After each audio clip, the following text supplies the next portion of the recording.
그리스도인의 삶은 어떠한 삶일까요? 그리스도인의 삶을 우리가 정의한다면 여러 가지로 많이 정의할 수 있을 것입니다. 그렇죠? 많은 여러 가지로 정의할 수 있을 것입니다. 그런데 그리스도인의 삶을 우리가 말한다라고 하면 가장 중요한 것 중에 하나가 그것은 바로 믿음으로 사는 그러한 삶이라고 할 수 있습니다. 우리의 삶의 정황 속에서, 우리의 삶의 문맥 속에서 보이지 않는 하나님을 살아계시고 참되신 하나님으로 믿으며 하나님이 주신 그 말씀을 믿으며 살아가는 삶이 바로 그리스도인의 삶입니다.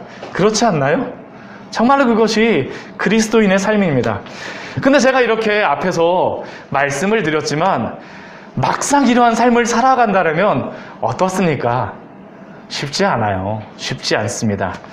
왜냐하면 우리가 살아가는 그 삶의 정황과 상황과 그러한 문맥이 결코 눈에 보이지 않는 그 하나님보다는 당장 눈에 보이는 그러한 것들을 더 중요하게 여기고 그러한 것들을 더 추구하도록 우리를 이끌기 때문입니다. 우리를 의지하게 만들어요. 저는 그러한 속에서 믿음의 분투를 하며 살아가는 우리 성도들에게 하나님이 우리에게 주시는 좋은 말씀이 저는 오늘 우리가 읽고 있는 이 이사야서 말씀이라고 생각을 합니다. 왜냐하면 이 이사야서 말씀 우리가 지금 7장 말씀, 6장 말씀 저희가 보고 있지만 하나님이 이사야서 말씀을 보게 되면 두 왕을 우리에게 보여주시는데 아하스와 히스기야라고 하는 그 두 왕을 통하여서 흡사 그림책처럼 믿음으로 살아간다라는 것이 무엇인가라는 것에 대해서 아주 분명하게 보여주세요. 분명하게 보여주세요. 믿음의 삶을 따라가기를 실패한 왕으로 아하스 왕을 보여주시고요. 또한 믿음의 삶을 따라가기를 정말 소원하며 따라갔던 그러한 왕으로 히스기야 왕을 보여주십니다. 물론 히스기야 왕이 이제 뒤에 보게 되면 또 실패하는 부분도 있습니다. 그런데 이렇게 우리가 하나님 앞에서 믿음으로 살아간다라는 것을 하나님께서 이 두 왕을 통해서 우리에게 그림책과 같이 보여주시는 겁니다. 그런데 제가 이 말씀을 드리는 이유는 무엇이냐면 이 두 명의 왕을 예로 제가 말씀드리는 게 뭐냐면 이 사람들도 역사 속에서 살아갔다라는 겁니다. 그들의 삶에 상황이 있었어요.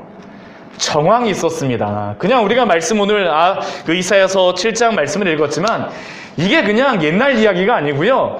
이 아하스 왕이 살아갔던 그 삶에 정황이 있고 그 삶에 문맥이 있는 것입니다.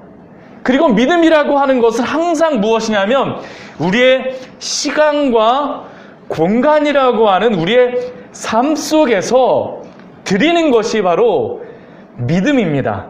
믿음이에요. 그래서 어렵습니다. 내 삶의 정황 속에서 믿는다라고 하는 것은 우리에게 보이지 않는 하나님을 의지하고 내 체중을 다 실어야 되기 때문이에요. 우리 혹시 이런 게임 하셨는지 모르겠어요. 이렇게 어떤 사람이 이렇게 서 있다가 뒤에 여러 사람이 있으면서 그냥 뒤로 다 넘어가는 거를 이렇게 하는 겁니다. 이런 게임 혹시 해보셨어요? 그런데 이렇게 넘어갈 때에 그냥 그대로 쭉 넘어가는 사람이 있고요. 한 발 이렇게 쭉 하면서 이렇게 한번 넘어가는 사람이 있습니다. 어떤 사람이 이렇게 한 발을 이렇게 디딜까요? 뒤에 있는 사람을 믿지 못할 때입니다. 뒤에 있는 사람을 믿게 되면 어떻게 할까요? 그냥 넘어가게 되죠. 이게 믿음이에요. 우리가 하나님을 믿는다라고 하는 것은 우리의 체중을 실는 것입니다. 근데 문제는 무엇입니까?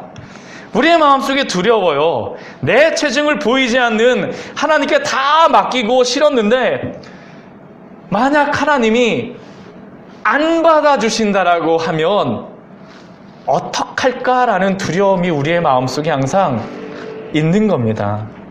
이것이 두렵습니다. 이러한 상황 속에서 아하스 왕은 하나님을 의지하지 않아요. 이게 바로 오늘 우리가 읽은 그러한 7장의 말씀입니다.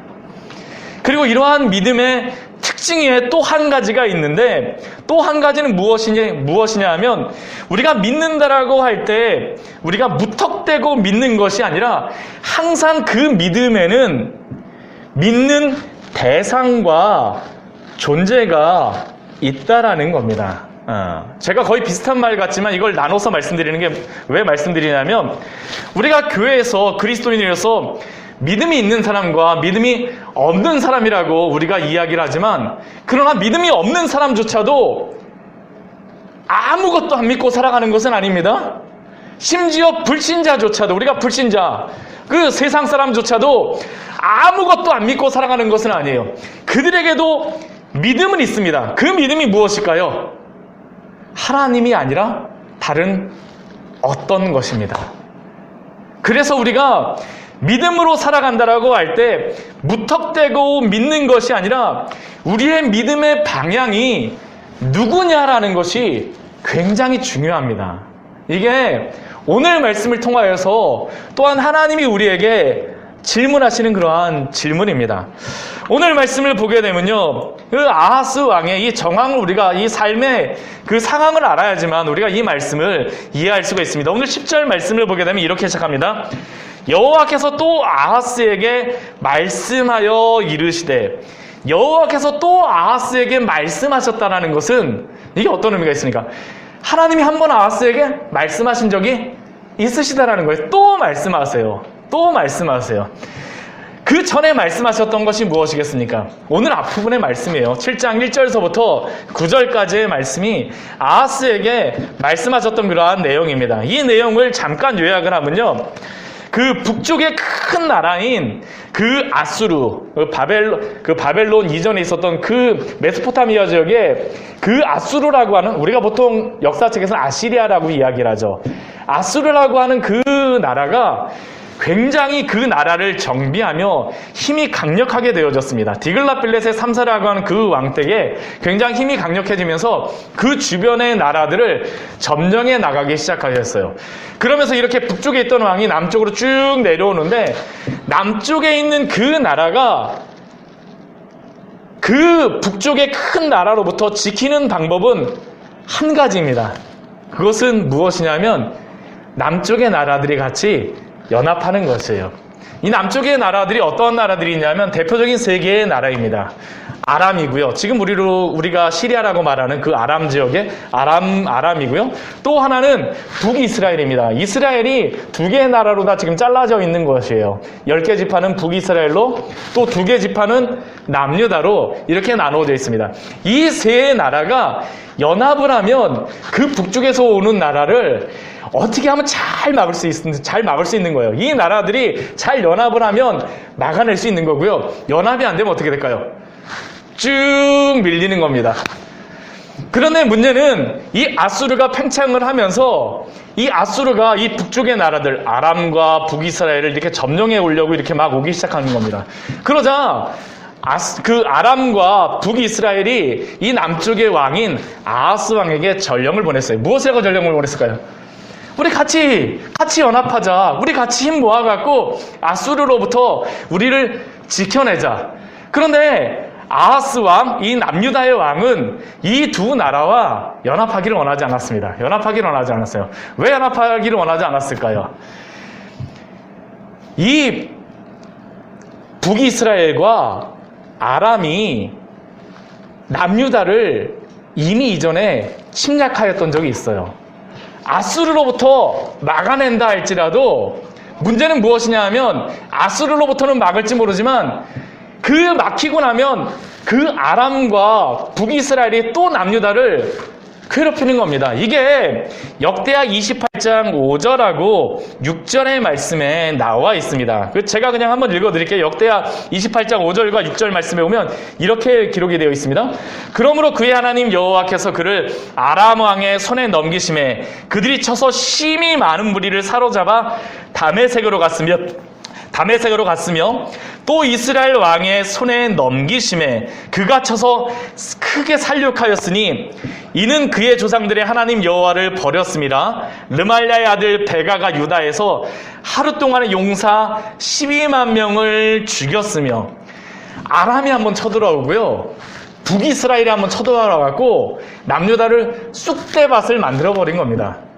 그런데 이 두 나라가 와서 같이 연합해갖고 아수르를 우리 막아내자 하니까 막아내고 싶었을까요? 요만큼도 그런 마음이 없어요. 요만큼도 같이 하고 싶은 마음이 없어요. 정말 밉습니다. 미워요. 미운 마음이 있는 겁니다. 우리나라도 뭐 일본의 이런 식문지 이러한 계속 우리가 그러한 것들이 가지고 있는 이유가 무엇입니까? 우리가 한번 침략을 당했던 그러한 경험들이 있기 때문이죠. 그렇죠. 북한과의 그러한 관계도 우리가 항상 두려워하는 이유가 무엇입니까? 6.25라고 하는 그 전쟁이 있기 때문이에요. 우리의 민족 속에, 우리 백성 마음 속에 항상 그 뇌리 속에 있는 것입니다. 그런데 아하스 왕은 자신이 왕일 때 이런 일을 겪었습니다. 그러니까 연합을 하기 싫은 거예요. 연합을 하기 싫은 겁니다. 그런데 그 아람과 이 북이스라엘이 그냥 연합하자라고 이야기한 것도 아닙니다. 우리 앞에 7장 6절 말씀 보면 어떻게 되어 있냐 하면 이들이 와갖고 만약 너가 우리 말을 안 듣잖아. 그러면 내가 다부엘의 아들을 세워서 남유다의 왕으로 세워버릴 거야. 이 이야기는 무엇입니까? 남쪽의 왕을 갈아버리게 되겠다는 겁니다. 내 말 안 듣지? 그러면 너 죽어? 이게 바로 이 아람과 북이스라엘이 지금 아하스 왕을 위협하는 것이었었죠. 정말 싫었어요. 근데 이러한 소리를 듣자 이 남쪽의 왕과 백성들의 마음이 막 흔들리는 겁니다. 정말 큰 나무가 있는데 바람이 불면 나뭇가지가 어떻습니까? 막 흔들리잖아요. 그것처럼 이 남유다의 여러 사람들의 마음이 막 흔들리기 시작했어요. 그럴 때에 하나님께서 다시 말씀하시는 겁니다. 오늘 11절 말씀에 그러한 상황 속에서 하나님이 아하스 왕에게 말씀하세요. 무엇이라고 말씀하세요? 너는 내 하나님 여호와께 한 징조를 구하라. 징조를 구하라라고 말씀하십니다. 이 징조를 구하라는 의미 무엇이겠습니까? 내가 너를 구원해 줄 테니까 내가 정말로 구원해 주는 그 증거를 너가 구하는 대로 내가 보여주겠다라는 것입니다.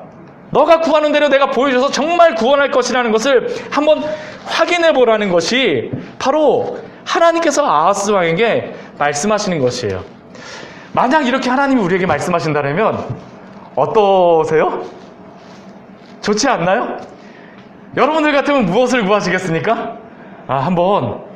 나한테 한번 구해봐. 내가 뭐든지 간에 다 들어줄게. 오늘 말씀 11절 말씀에 보면 이게 굉장히 재미있는 게 뭐냐면 깊은 데서든지 높은 데에서든지 뭐든지 다 너가 말하는 대로 내가 다 한번 증명해 줄게입니다. 다 증명해 줄게. 무엇을 구하시겠습니까? 무엇을 구하시겠어요? 우리 같으면 목록 막 정해갖고 뭐부터 구하지? 막 하나님 2개 돼요? 3개 돼요? 막 이런 생각하지 않겠습니까?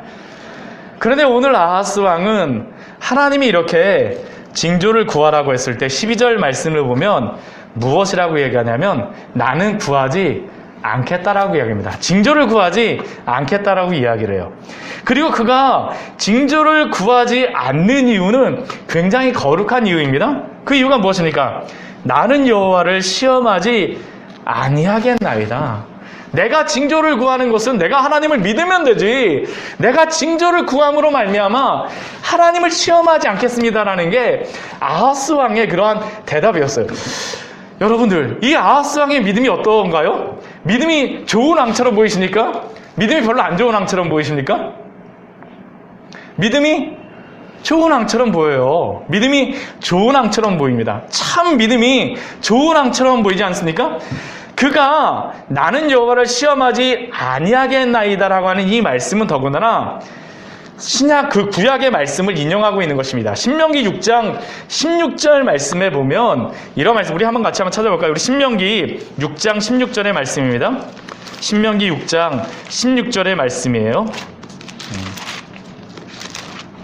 민수기, 신명기 우리 가장 앞에 우리 구약에서 나와 있는 5번째 우리 나와 있는 그러한 성경입니다. 신명기 6장 16절 말씀입니다. 같이 한번 읽어볼까요? 제가 가진 성경은 구약성경 272페이지입니다. 같이 읽겠습니다. 너희가 마사에서 시험한 것 같이 너희의 하나님 여호와를 시험하지 말고. 그런 이 말씀 그대로 하나님을 시험하지 않겠다는 겁니다. 더군다나 이 지금 신명기 6장 16절의 말씀은 그 앞에 출애굽기 17장에서 있었던 그러한 말씀을 인용한 마사 무리바에서 그 있었던 그 사건을 모세가 그 기억하며 하나님께서 모세에게 말씀하여 주신 것입니다. 그 출애굽기 17장 말씀에 보게 되면 어떤 내용이 있냐면요, 무리바라고 하는 마사라고 하는 곳에 가보니까 물이 없어요.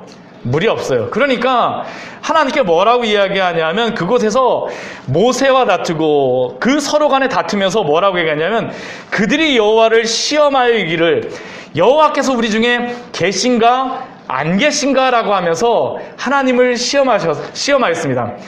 하나님이 계신가 안 계신가, 물을 주시면 하나님이 계신 것이고요, 물을 주시지 않으면 하나님은 계시지 않아요.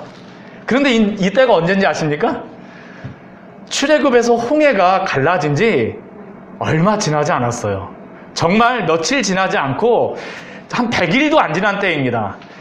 눈앞에서 홍해가 쫙 갈라지는 것을 보았어요. 그런데 지금 무엇을 말하고 있습니까? 물을 주면 하나님 계시고 물을 주시지 않으면 하나님이 계시지 않는 것이에요. 물을 주는 징조를 보여주시면 내가 믿을 테니 물을 주세요라는 게 바로 이스라엘 민족이 하나님께 시험했던 것입니다. 엄청난 불신앙의 모습이죠. 징조를 구하는 그 모습이. 그리고 아하스는 이 말씀을 기억하고 이사야 선지자에게 나는 하나님을 시험하는 이러한 징조를 구하지 않겠다라고 하는 겁니다. 그러니 제가 이 말씀을 드리니까 아하스는 믿음이 있는 왕입니까? 없는 왕입니까? 더 믿음이 있는 왕처럼 보이죠. 성경도 잘 알고 있어요. 그런데 사실 아하스 왕은 믿음이 없는 왕입니다. 왜 믿음이 없는 왕일까요? 이 징조는 누가 구하라고 하셨습니까? 하나님이 구하라고 말씀하신 것입니다. 하나님이 구하라고 말씀하셨어요.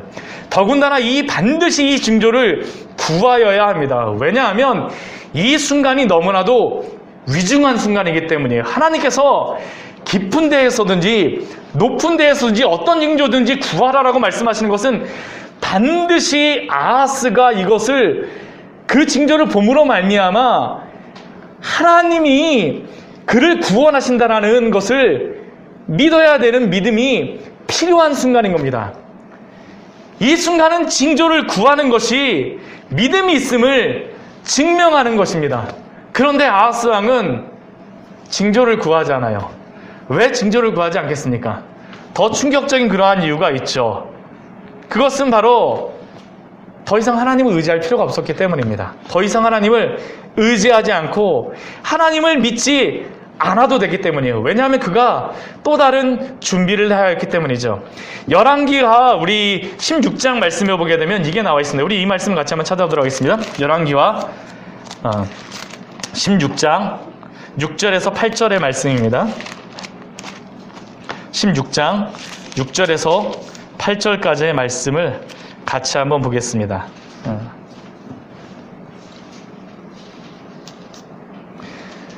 열왕기하 16장 6절에서 8절까지입니다. 제가 가진 성경은 589페이지입니다. 구약성경.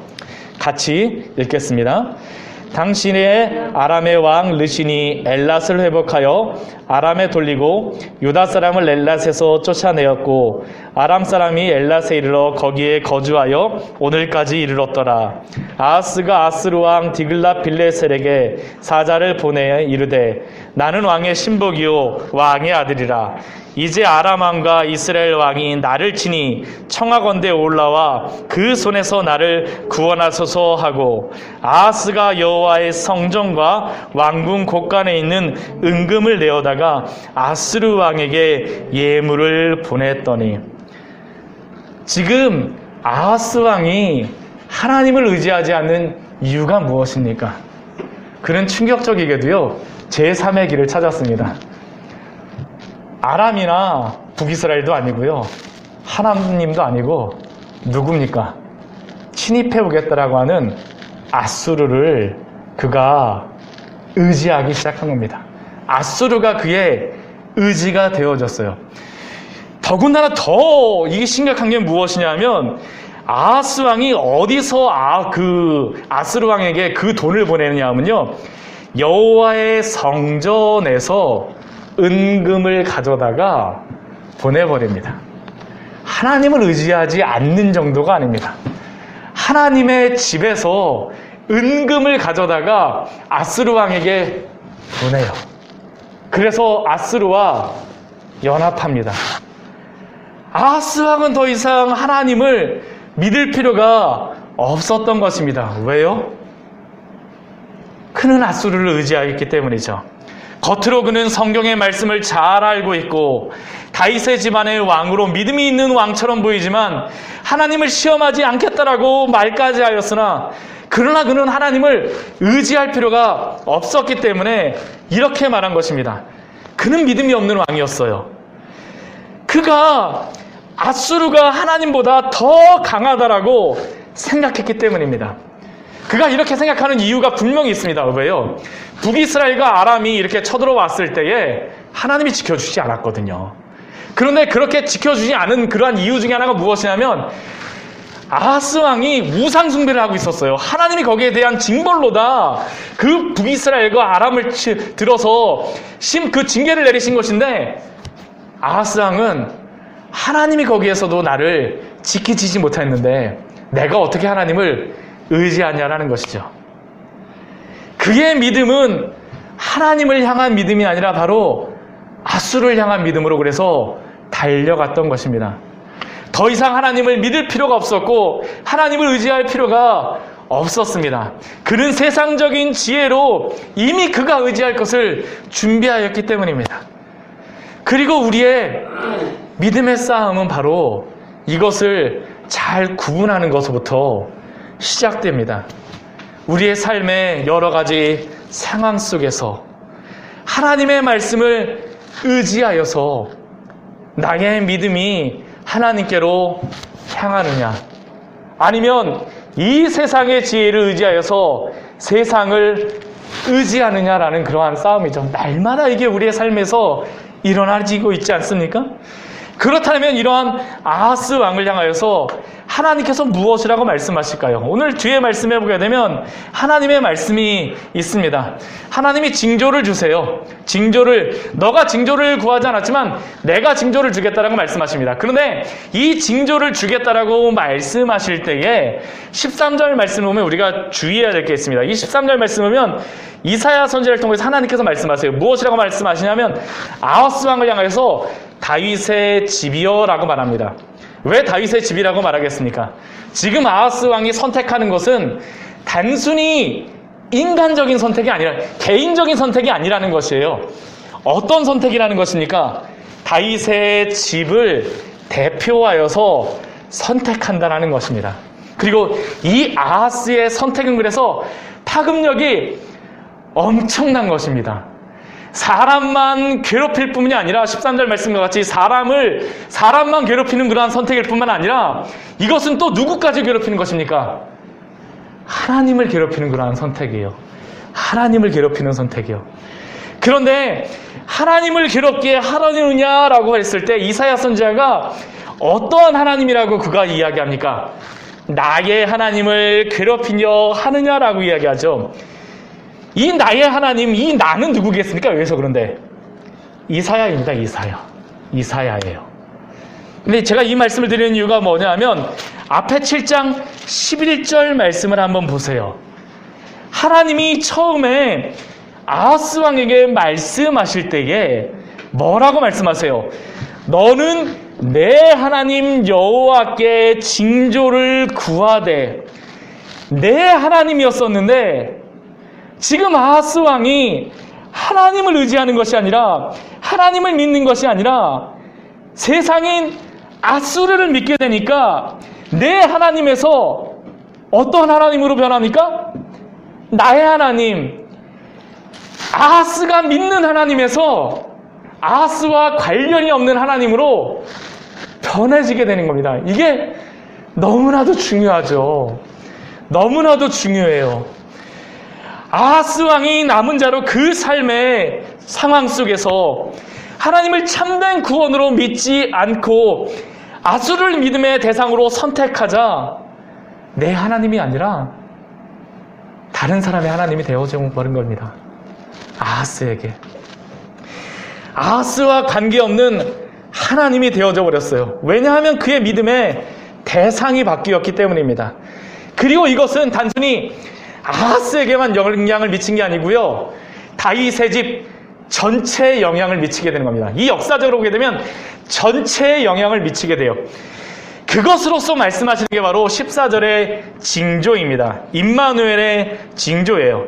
아하스는 징조를 구하지도 않았는데 아하스에게 강제로 징조를 주십니다. 이 징조가 무엇입니까? 보라, 처녀가 잉태하여 아들을 낳을 것이요 그의 이름을 임마누엘이라 하리라.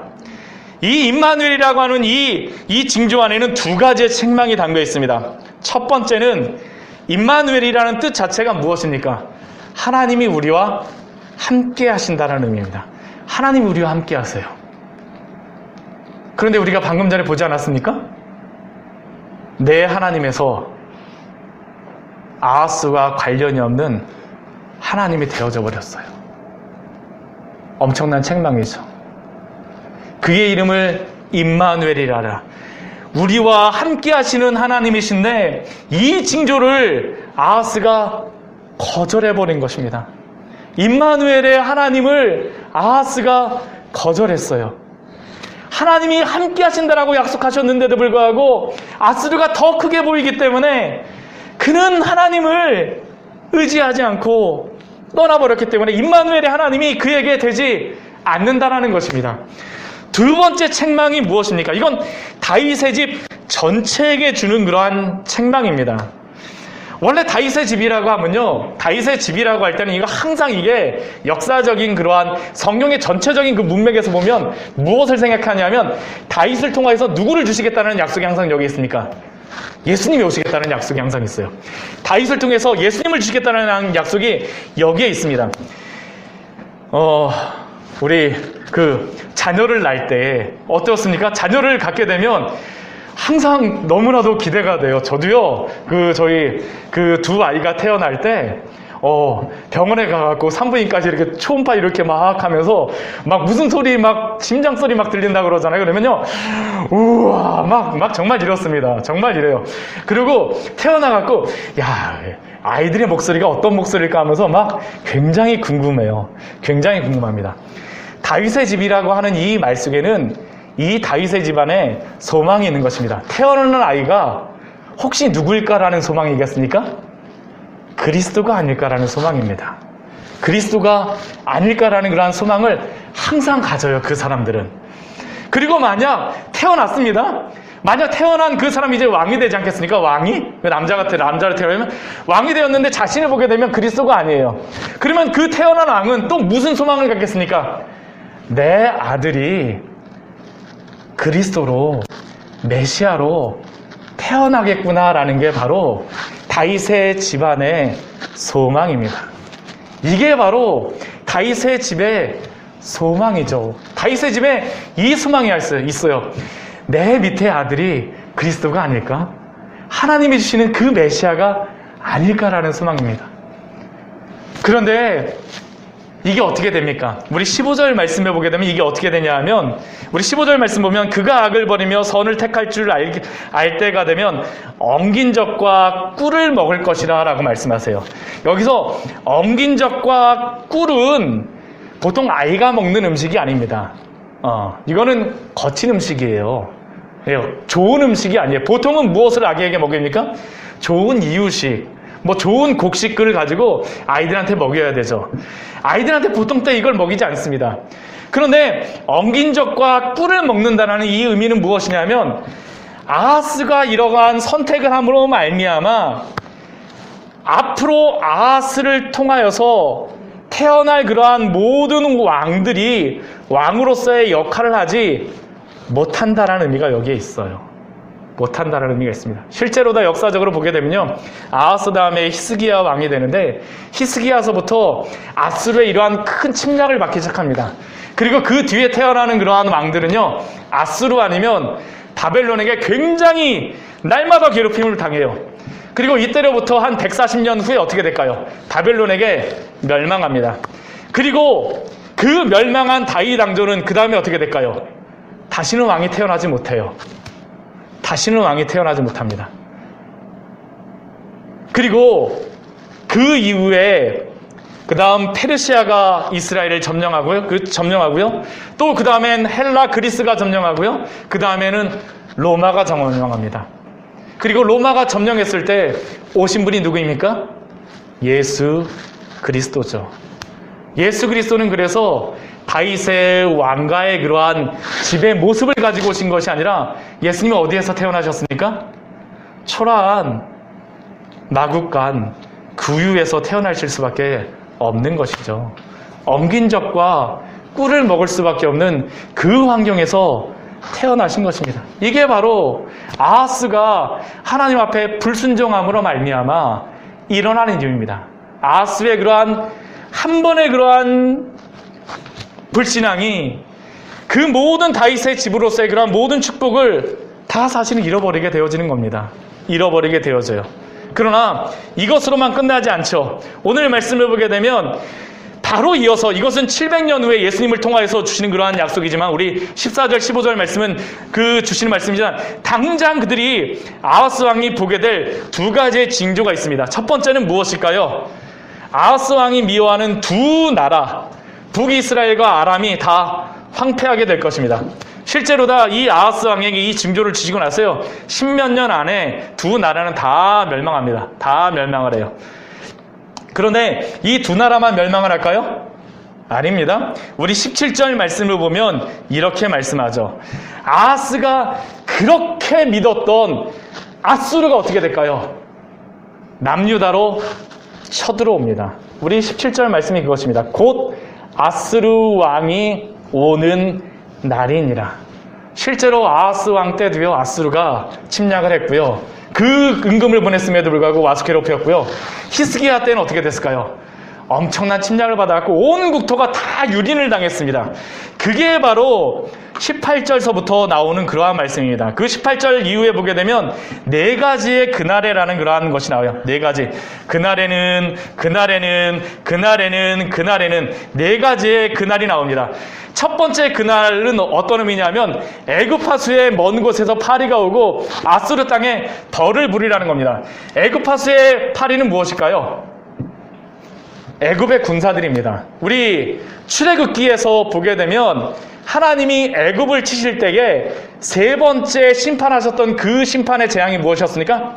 파리 재앙이에요. 그 나일강에서 나오는 파리를 남유다로 보내겠다는 겁니다. 왜 남유다로 보낼까요? 아수르가 쳐들어오니까 나중에 이스라엘이 애굽에 도움을 요청하는 겁니다. 애굽 군인이 와요. 또 어디서 누가 옵니까? 아수르 땅에 벌이요. 아수르에 벌이 많았던 것 같습니다. 벌이 막 오는 겁니다. 아수르의 그런 군대가 오는 것이죠. 그래서 거친 바위, 골짜기 모든 곳에 다 가서 앉습니다. 유린을 당하는 겁니다. 숨을 데가 없어요. 그리고 아수르 왕이 올 때 어떠한 일이 있습니까? 우리 두 번째 그날에 우리 20절 말씀해 보게 되면 그 아수르 왕이 올 때 뭘 가져오냐면 삭도를 가져옵니다. 면도칼 가지고 와요. 그래갖고 온 몸을 다 면도하는 겁니다. 머리털서부터 발끝까지, 수염까지 모든 털이란 털은 다 깎는다라는 겁니다. 모든 수치를 당한다는 의미가 여기에 있어요. 이 수치를 당한다라는 겁니다. 아수르 왕이 올 때. 세 번째는 무엇이겠습니까? 그 날에는 한 어린 암소와 두 양을 기릅니다. 굉장히 평화로운 것 같죠? 그런데 이 한 어린 양소와 두 양이 젖을 냅니다. 젖이 너무나도 많이 나와요. 젖이 남아돕니다. 왜 남아돌까요? 사람이 없어졌기 때문이에요. 어린 암양과 두 양, 한 어린 암소와 두 양은 적습니다. 그럼에도 불구하고 남는 이유가 무엇이겠습니까? 사람이 그 전쟁 가운데에 많이 죽는다라는 겁니다. 네 번째 무엇입니까? 우리 23절 말씀해 보게 되면 1000그루의 은 1000개의 가치가 있는 그 포도나무, 우리 앞에서 우리 5장 말씀에서 하나님의 포도원이 심판받는 모습이 나왔는데 그 은 1000개의 가치가 있던 그 포도나무 밭이 어떻게 됩니까? 찔레가 나고 가시가 나는 곳이 되어집니다. 다 허물어질 것이라는 것이에요. 이게 바로 아하스가 자신의 지혜로 참된 구원이신 하나님을 믿은 것이 아니라 아수르를 자신의 구원으로 믿음으로 말미암아 벌어지게 된 그러한 결과입니다. 그러한 결과예요. 오늘 말씀은 우리에게 아하스 왕을 통하여서 우리에게 분명히 질문합니다. 하나님을 향하여 우리가 참된 구원의 믿음을 소유하고 있는지, 그 질문을 우리에게 하고 있죠. 제가 금요일날 말씀드렸지만 지금 아하스 왕에게 이렇게 찾아오는 두 인물은 누구냐면 이사야 선지자와 그의 아들 스알 야습입니다. 이사야라는 그러한 의미는 여호와가 구원하시다라는 의미고요. 스알 야습은 남은 자가 돌아온다라는 겁니다. 그 두 이름의 뜻을 합치면 뭐냐 하면 남은 자로서 믿음을 지키고 여호와를 참된 구원으로 남은 자로서 믿음을 지키면 어떻게 된다는 겁니까? 돌아온다라는 겁니다. 구원해 주시겠다라는 것이에요. 그런데 그 구원을 버리게 되면 어떻게 될까요? 심판이라는 것입니다. 참된 구원의 믿음의 길을 가고 있는지, 아니면 아수르와 같은 거짓 구원의 길을 우리가 붙들고 가고 있는지 오늘도 우리에게 질문하시는 것입니다. 오늘도 질문하세요. 특별히 오늘 말씀을 통하여서 하나님이 임마누엘의 하나님을 약속하여 주셨습니다. 하나님이 우리와 함께 하세요. 하나님이 우리와 함께 하십니다. 그리고 예수 그리스도는 우리의 참된 구원이 되어주시는 줄 믿습니다.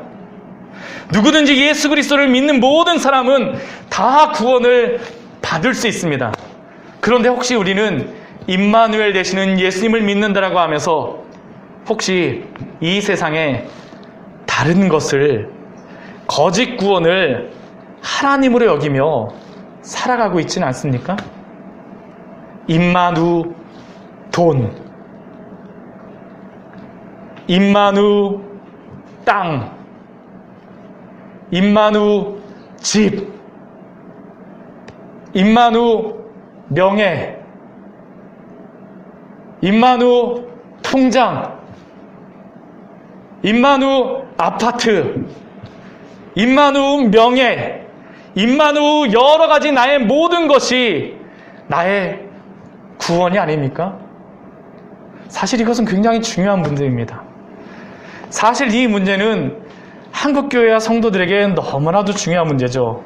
왜 한국교회와 성도가 이렇게 세상 속에서 빛과 소금으로 존경받지 못하고 왜 그러한 사람으로 존경받지 못하게 되었을까요? 저는 이렇게 된 가장 중요한 이유 중에 하나가 오직 하나님만을 참된 구원으로 믿고 순종하며 살아갔어야 됨에도 불구하고 하나님을 섬긴다라고 하면서 또 한 손에는 무엇을 추구하는 겁니까? 항상 세상적인 복을 추구하는 겁니다. 우리는 보통 이것을 기복신앙이라고 부르죠. 세상의 여러 가지 물질과 여러 가지 것들을 저는 나쁘다고 말씀드리는 게 그거 자체가 악이라고 말씀드리는 게 아닙니다. 이거 오해하면 안 됩니다. 그런데 기복신앙의 무서운 점이 무엇입니까? 하나님만을 섬기며 믿으며 살아가야 되는데 문제는 그 실제적인 목적이 무엇으로 바뀌었습니까? 이 세상의 복으로 바뀌었죠. 이것은 하나님을 믿는 것 같지만 사실은 세상의 복과 물질과 성공과 명예를 내가 참되게 믿고 의지한다는 겁니다. 단지 하나님은 내가 얻고자 하는 그 무엇을 향한 디딤돌이에요. 혹시 우리의 모습이 이렇지 않느냐라는 겁니다. 이렇지 않느냐라는 겁니다. 이 세상의 거짓 것들을 나의 구원으로 믿고 살아간다면 우리는 이러한 유혹에, 이러한 것에 날마다 넘어질 수밖에 없습니다. 흡사 오늘 아하스가 겉으로 보기에는 다윗의 집의 왕으로서 하나님의 말씀에 능통하며 경건하게 살아가는 것처럼 보여지지만 실제적으로는 하나님을 믿는 것이 아니라 보이는 아수르를 믿고 살아가는 것처럼 말입니다. 사랑하는 성도 여러분, 우리가 살아가는 이 세상에서 우리는 믿음이 필요합니다. 그러나 그 믿음은 하나님을 향한 믿음이어야 됨을 기억하시기 바랍니다. 우리가 믿는 믿음의 대상이 하나님이 아니라 다른 것이라 그러면 필연적으로 우리가 갖는 그러한 믿음은 거짓 믿음일 수밖에 없습니다. 거짓 믿음일 수밖에 없어요. 우리가 살아가는 그 믿음의 삶 속에서, 문맥 속에서 무엇을 믿고 살아가십니까? 무엇을 믿고 살아가세요? 우리가 참된 구원이신 임마누엘 예수 그리스도를 믿고 살아가고 있습니까? 아니면 보이는 그 무엇을 붙잡고 살아가고 있습니까? 이것은 성도라고 하는 이름표를 붙였을지는 모르지만, 그러나 그 이름표를 붙이고 나서도 날마다 부단히 싸워야 되는 믿음의 그러한 분투를 항상 의미하고 있습니다. 항상 의미하고 있죠. 항상 의미하고 있죠. 오직 임마누엘 되시는 우리 주 예수 그리스도 안에서만 참된 구원이 있음을 기억하시기 바랍니다. 그리고 그분을 믿는 믿음이 참된 믿음입니다. 그러나 저는 오늘 말씀에서 한 가지를 더 말씀드리고 싶어요. 한 가지를 더 말씀드리고 싶어요. 그것은 내가 실패한 그 지점이 하나님의 시작점임을 기억하라는 그러한 사실입니다. 비록 인간 아하스는 하나님을 믿는 것에 실패하였지만 하나님이 실패하셨을까요? 아니요. 하나님 오늘 실패하지 않으셨어요. 전 이게 얼마나 은혜가 되는지 모릅니다. 정말 이게 은혜가 되죠.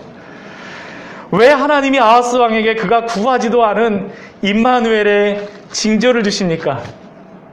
비록 그는 하나님을 믿는 믿음을 버렸지만, 그러나 하나님께서는 그가 택하신 다윗의 집을 버리지 않으셨습니다.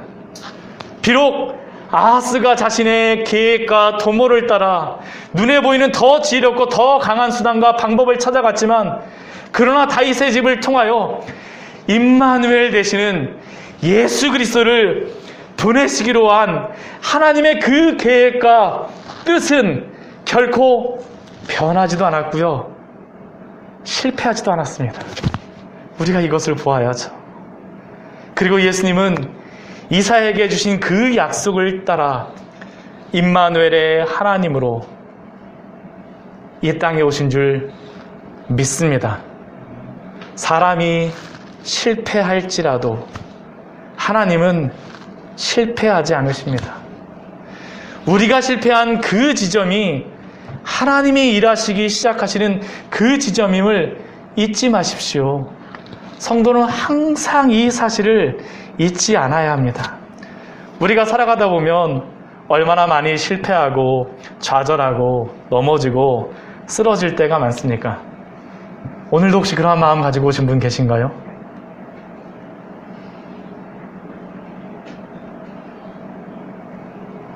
그러나 잊지 마십시오. 우리를 택하시고 예수 그리스도, 우리와 함께 하시는 임마누엘 예수님은 우리가 실패한 그곳에서 우리를 위로하시고 우리를 일으켜 주시고 우리를 세워주시는 줄 믿습니다. 이게 바로 믿음의 역사성입니다. 예수님은 내가 바로 실패한 그 정황 속에, 그 문맥 속에 찾아오셔서 우리를 일으키시고요, 우리의 길이 아닌, 나의 지혜가 아닌 하나님의 길, 좁은 길로 우리를 초대하시고 우리를 이끌어 주시고 우리와 함께 하세요. 그래서 그 길이 좁지만 예수님과 함께 하기 때문에 우리는 그 길을 걸어갈 수 있는 줄 믿습니다. 오늘도 하나님께서는 이것을 보여주시기를 원하십니다. 나의 삶의 역사 속에서, 나의 삶의 문맥 속에서, 나의 삶의 정황 속에서 이것을 하나님은 보여주시기를 원하세요. 아까 임마누엘이라고 징조를 주신 그 말씀을 왜 주셨을까요? 그럼에도 불구하고 이것을 보라는 것입니다. 지금도 놓을 수 있으면 놓으라는 것이에요. 나의 지혜를 내려놓고 나의 계획을 내려놓고 예수님이 초대하시는 그 믿음의 길을 걸어가시는 믿음의 삶을 살아가시는 그 믿음의 길에서 행하시는 우리 귀한 성도님들 되시기를 축원합니다. 같이 우리 기도하도록 하겠습니다. 우리 오늘 말씀 우리 같이 기억하면서 우리 같이 기도하였으면 좋겠습니다. 저는 아하스의 그러한 삶이 우리의 삶과 별로 많이 틀리지 않다라고 생각을 합니다. 정말 우리의 삶과 동일합니다. 우리가 믿음을 갖는다라는 것은요, 우리가 할 수 있는 것에 대해서 믿음을 갖는 게 아니고요, 항상 우리가 어렵다라고 하는 그 부분, 실패했다라고 하는 그 부분에서 믿음을 갖는 것입니다. 그 삶의 정황 가운데 하나님의 말씀을 붙들고 가는 것입니다. 그리고 그렇게 갈 때 어떻게 할까요? 예수님이 함께 하세요.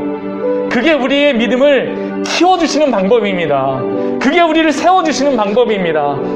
아하스 왕에게 지금도 내려놓으라고 말씀하시는 것이에요. 같이 가자라고 말씀하세요. 내가 실패한 그 지점에서 임마누엘 우리 예수님 기억하게 하여 주시고 그 은혜를 누리고 살아가게 하여 주시옵소서. 우리 주님 앞에 우리 잠시 같이 우리 간절하게 우리 같이 기도하도록 하겠습니다. 같이 기도하시겠습니다. 하나님 아버지, 정말로 당신의 그 은혜